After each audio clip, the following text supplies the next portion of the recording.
Banjir yang merendam sejumlah ruas jalan di kawasan Soreang, Kabupaten Bandung sejak Kamis pagi tadi ternyata disebabkan oleh sampah.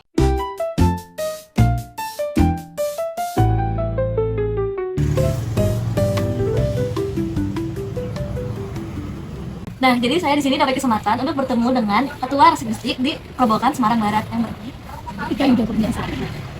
Saya mau nanya motivasi untuk membangun Resdisdik di Semarang Barat ini apa sih? Jadi awalnya sih lebih ke lingkungan ya, jadi namanya kita bank sampah berarti keinginan awalnya adalah lingkungan yang lebih bersih. Terus hasilnya dalam untuk mengurangi sampah itu apa aja sih?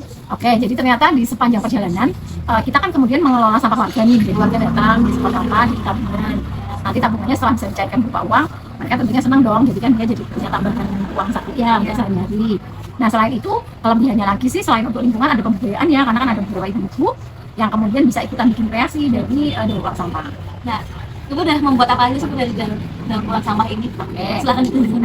Boleh mungkin ya beberapa ya. Jadi ada beberapa teknik atau metode ya kita pisahinnya gitu deh. Jadi ini ada dari kemasan, itu bisa dibikin dengan teknik anyam apa aja. Jadi sebenarnya produk kreasi kami itu macamnya banyak sekali, karena kan anyaman itu bisa dibikin macam-macam tuh. Jadi kayak ini misalnya alas mangkok panas, terus ada yang orang sering lihat mungkin tas gitu kan. Terus ini bikin kayak wadah tumbler gitu. Terus ini kan ganci-ganci nih, gantungan kunci. Jadi ini konteksnya sampah plastik ya? Iya, kalau ini berarti dari sampah kemasan. Nah, kalau sampah organik ada nggak sih? Organik biasanya kita kayak gini sih, paling hanya ini kan eco ponding istilahnya dari daun-daun basah.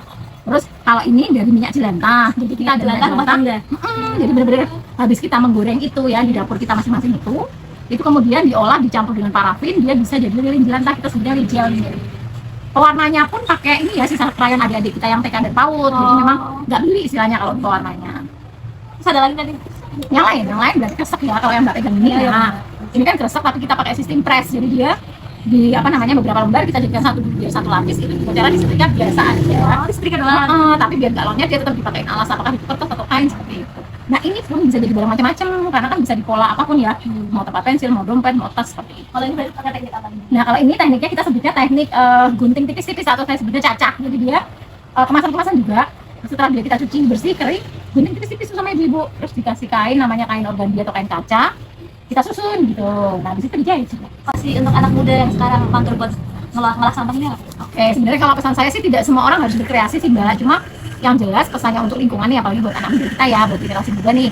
Tentunya Indonesia pinginnya dikenal sebagai negara yang baik dong ya, termasuk dalam masalah pengelolaan sampah. Jadi intinya jangan sampai malu-maluin deh ya, karena saat ini kita masih dikenal sebagai penyumbang sampah plastik terbesar nomor 2 di dunia. Paling enggak kalau pesan saya nih, kurangin yuk ininya urutannya diblorotin. Jadi kalau tadi juara 2, jangan sampai deh wes turunin apakah juara 10 apakah juara 100 gitu ya. Itu. Kemudian pesannya adalah bahwa kita masih tinggal di bumi kita ini yang memang planet yang kita tinggali. Berarti kita berusaha untuk dibuat nyaman, dibuat menyenangkan kan gitu. Jadi harus peduli lingkungan semua deh seperti itu. Terima kasih ya Ibu dari wawancara ini.